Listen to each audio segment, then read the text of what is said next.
হিদায়াত প্রসঙ্গ। হেদায়াত অর্থ সরল সঠিক পথের সন্ধান লাভ করা। হেদায়াত আল্লাহর হাতে। আল্লাহ যাকে হেদায়াত দান করেন তিনিই হেদায়াত পান। হেদায়াত পাওয়ার জন্য হেদায়াতের মুহতাজ হতে হয়। যে হেদায়াতের মুহতাজ আল্লাহ তাকে হেদায়াত দান করেন। যিনি হেদায়াত পান তাকে কেউ পথভ্রষ্ট করতে পারে না। শয়তান সার্বক্ষণিক আমাদের পিছনে লাগা আছে। আমাদের সরল সঠিক পথ থেকে সরিয়ে বিপদগামী করার জন্য শয়তান সর্বাত্মক চেষ্টা চালায়। আল্লাহর সাহায্য ব্যতীত শয়তানের হাত থেকে রক্ষা পাওয়া কারো পক্ষে সম্ভব নয়। যে যত বড় জ্ঞানী তাকে পথভ্রষ্ট করার শয়তান তত বড় জ্ঞান নিয়ে তার নিকট উপস্থিত হয়। এজন্য সবসময় দোয়া করতে হয়, হে আল্লাহ, বিতাড়িত শয়তানের অনিষ্ট হতে তুমি আমাদেরকে রক্ষা করো, হেদায়েত নসিব করো, তোমার পথে চলা আমার জন্য সহজ করে দাও। সূরা ফাতিহায় আল্লাহ আমাদের সহজ সরল পথের শিক্ষা দিয়েছেন। উল্লেখ্য, শয়তান দুই প্রকার, জিন শয়তান ও মানুষ শয়তান। সূরা নাসে এই দুই প্রকার শয়তানের উল্লেখ আছে। সূরা নাসে এই দুই প্রকার শয়তানের অনিষ্ট হতে আমরা আল্লাহর কাছে পানাহ চাই। সূরা ফাতিহার শাব্দিক অর্থ সমস্ত প্রশংসা আল্লাহর জন্য, যিনি সমস্ত আলমের রব, যিনি পরম দয়ালু, অতিশয় করুণাময়, যিনি প্রতিফল দিবসের মালিক। আমরা শুধু তোমার ইবাদত করি এবং তোমার নিকটে সাহায্য প্রার্থনা করি।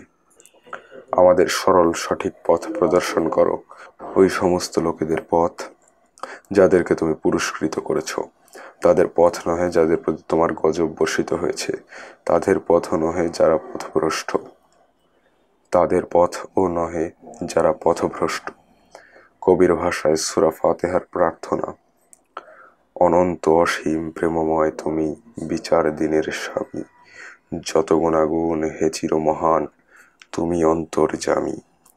ভুলক গুলক সবারে ছাড়িয়া, তোমারই চরণে পড়ি লুটাইয়া, তোমারই সকাশে যাচি হে শকতি, তোমারই করুণা কামি। সরল সঠিক পুনঃপন্থা মোদেরে দাও গো বলি, চালাও সে পথে যে পথে চলেছে তোমার প্রিয়জন গেছে চলি। যে পথে ভ্রান্তি, যে পথে চির অভিসারের, চির পরিতাপের, মোদেরকে কখনো করুণা সে পথগামী। কবি গোলাম মোস্তফা। এই সূরার প্রথমে আল্লাহর প্রশংসা, আল্লাহর পরিচয় ও তার গুণাগুণ এবং পৃথিবীর শ্রেষ্ঠতম নেয়ামত হেদায়েত পাওয়ার প্রার্থনা। তারপর যারা হেদায়েত পেয়েছে, আল্লাহর অনুগ্রহ লাভ করেছে, তাদের পথ চলার প্রার্থনা। যারা পথ ভ্রষ্ট হয়েছেন এবং আল্লাহর গজবে নিপাতিত হয়েছেন, তাদের পথ থেকে বেঁচে থাকার প্রার্থনা। আল্লাহর প্রিয়জনের পরিচয় জানতে হবে, তাদের অনুসরণ করতে হবে এবং তাদের থেকে শিক্ষা গ্রহণ করতে হবে। হেদায়েতপ্রাপ্ত আল্লাহর প্রিয় বান্দাদের পরিচয় হলো নবী, রাসূল, সিদ্দিক, শুহাদা, সালেহীন। সালেহীন হচ্ছে হেদায়েতপ্রাপ্ত সৎকর্মশীল ব্যক্তিবর্গ। বর্তমানে আমরা সঠিক পথে চলার জন্য সালেহীনদের পাইতেছি। আল্লাহ নেক বান্দাদের দ্বারস্থ হলে ইনশাল্লাহ আমরা সঠিক পথ পেয়ে যাব। একা একা ইসলাম পালন করা যায় না। একজন সত্যবাদী আমিরের আনুগত্য করে তার জীবন যাপন করতে পারলেই সঠিক পথ ও মত পাওয়া যাবে। রাসূল সাল্লাল্লাহু আলাইহি ওয়াসাল্লাম বলেছেন, মেষের পাল হতে একটি মেষ শাবক বিচ্ছিন্ন হয়ে পড়লে নেকড়ে বাঘ অতি সহজে তাকে নিয়ে সাবার করতে পারে। অনুগামী দল থেকে বিচ্ছিন্ন হয়ে পড়লে অতি সহজে শয়তান তোমাদেরকে বিপদগামী করবে। একদা রাসূল সাল্লাল্লাহু আলাইহি ওয়াসাল্লাম মাটির উপর একটি লম্বা সরল রেখা টানলেন। তারপর সরল রেখাটির উভয় পাশে আরো কয়েকটি রেখা টানলেন। সাহাবারা জিজ্ঞাসা করলেন, রাসূলুল্লাহ, আমরা এই রেখাগুলোর রহস্য জানতে চাই। নবীজি বললেন, সোজা সরল রেখাটি সিরাতুল মুস্তাকিম, জান্নাতে যাওয়ার পথ। উভয় পাশের রেখাগুলো বক্ররেখা, এর প্রত্যেকটির উপর শয়তান বসে আছে এবং তোমাদেরকে তার দিকে যাওয়ার আহ্বান করছে। এই হাদিস দ্বারা প্রমাণ হলো সঠিক পথ একটি, বাকি সব বক্র পথ। এ প্রসঙ্গে রাসূল সাল্লাল্লাহু আলাইহি ওয়াসাল্লামের আরেকটা হাদিস বর্ণনা করছি। রাসূল সাল্লাল্লাহু আলাইহি ওয়াসাল্লাম বলেছেন, বনী ইসরাঈল ৭২ দলে বিভক্ত ছিল। আমার উম্মতের মধ্যে দল হবে ৭৩টি। তার মধ্যে একটি দল হবে জান্নাতি আর বাকি সব জাহান্নামী। জান্নাতি দলটি বেছে নেওয়ার দায়িত্ব আমাদের। বলা হয়েছে, শয়তানের কুমন্ত্রণার হাত থেকে বাঁচার জন্য আল্লাহর আদেশ মোতাবেক আল্লাহর নেক বান্দার সাথে সম্পর্ক স্থাপন করতে হবে। এখানে জগৎ বিখ্যাত আলেম আল্লামা ফখরুদ্দীন রাজি রাহমাতুল্লাহ আলাইহির একটি ঘটনা উল্লেখ করছি। আল্লামা ফখরুদ্দীন রাজি এলমে মারেফতের জ্ঞান লাভের জন্য নাজিমউদ্দিন কুবরা রাদিয়াল্লাহু তাআলা আনহার দ্বারস্থ হন এবং তার উপদেশ ও নসিহত গ্রহণ করেন। মৃত্যুর সময় শয়তান আমাদের ঈমান হারা করার জন্য সর্বশক্তি প্রয়োগ করে। আল্লামা ফখরুদ্দীন রাজির ব্যাপারে তার ব্যতিক্রম হয় নাই। আল্লামা ফখরুদ্দীন রাজির মৃত্যুর সময় শয়তান তার কানের কাছে এসে আল্লাহর একত্ববাদের বিরুদ্ধে দলিল পেশ করে। আল্লামা ফখরুদ্দীন রাজি আল্লাহ এক ও দ্বিতীয় তার কোনো শরিক নেই দলিল দিয়ে শয়তানের দলিল খণ্ডন করে। তারপর শয়তান একের পর এক 100টি দলিল পেশ করে। আল্লামা ফখরুদ্দীন রাজি একাত্মবাদের দলিল দিয়ে শয়তানের সব দলিল খণ্ডন করে। সর্বশেষ শয়তান এমন এক দলিল পেশ করে যা খণ্ডন করতে আল্লামা ফখরুদ্দীন রাজি ব্যর্থ হন। তাহার এলেম শেষ। এই মুহূর্তে তার মোর্শেদ নাজিমুদ্দিন কুবরার কাশফের মধ্যে দেখতে পান আল্লামা ফখরুদ্দীন রাজি ঈমানহারা হয়ে মারা যাচ্ছেন। তখন তিনি ফখরুদ্দীন রাজিকে উদ্দেশ্য করে বলেন, তুমি বলো বিনা দলিলে আল্লাহ এক। তার এই আওয়াজ আল্লাহ ফখরুদ্দীন রাজির কানে পৌঁছে দেন।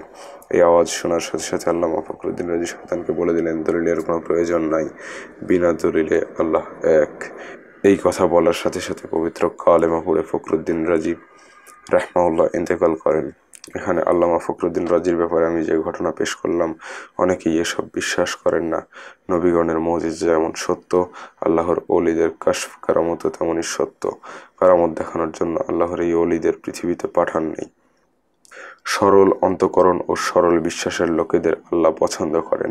সরল বিশ্বাসের লোক হেদায়েত প্রাপ্ত হয়। সূরা বাকারার প্রথমেই আল্লাহ বলেন, যারা না দেখে গায়েবের প্রতি বিশ্বাস স্থাপন করে তারা সফলকাম। যারা নবীজির নবুয়তের সত্যতা যাচাইয়ের জন্য সাক্ষ্য প্রমাণ হাজির করতে নবীর পেছনে লেগেছে তারা হেদায়েত পায় নাই। নবীজি মেরাজের ঘটনা বর্ণনা করার পর কাফেরের দল ঠাট্টা হাসিতে লিপ্ত ছিল। তখন আবু জাহেল প্রমুখ নবীজিকে উদ্দেশ্য করে বলেছিল, আমরা পূর্বেই বলেছিলাম সে পাগল হয়ে গেছে। এক পর্যায়ে তারা আবু বকর রাদিয়াল্লাহু আনহু রায় নেয়ার জন্য বের হয়। পথিমধ্যে তারা সাক্ষাৎ পায়। তাদের কথা শোনার পর তিনি জিজ্ঞাসা করলেন, তোমার মেরাজের ঘটনা নবীজির মুখে শুনেছ? আবু জাহেল বললেন, হ্যাঁ, নবীজির মুখে শুনেছি। তখন আবু বকর সিদ্দিক রাদিয়াল্লাহু আনহু বললেন, আল্লাহর রাসূল সাল্লাল্লাহু আলাইহি ওয়াসাল্লাম যা বলেছেন সত্য বলেছেন।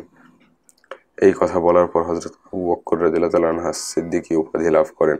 তিনি শুধু সিদ্দিক নয়, তিনি সিদ্দিকে আকবর। তারপরও কাফেরদের নানা প্রশ্ন।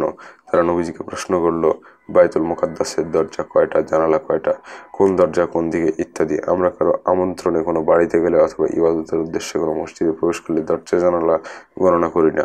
নবীজিও বাইতুল মুকাদ্দাসের দরজা জানালা গণনা করেন নাই। এই সকল প্রশ্ন আল্লাহর রাসূলকে বিব্রত অবস্থায় ফেলার অপচেষ্টা করা হয়েছে।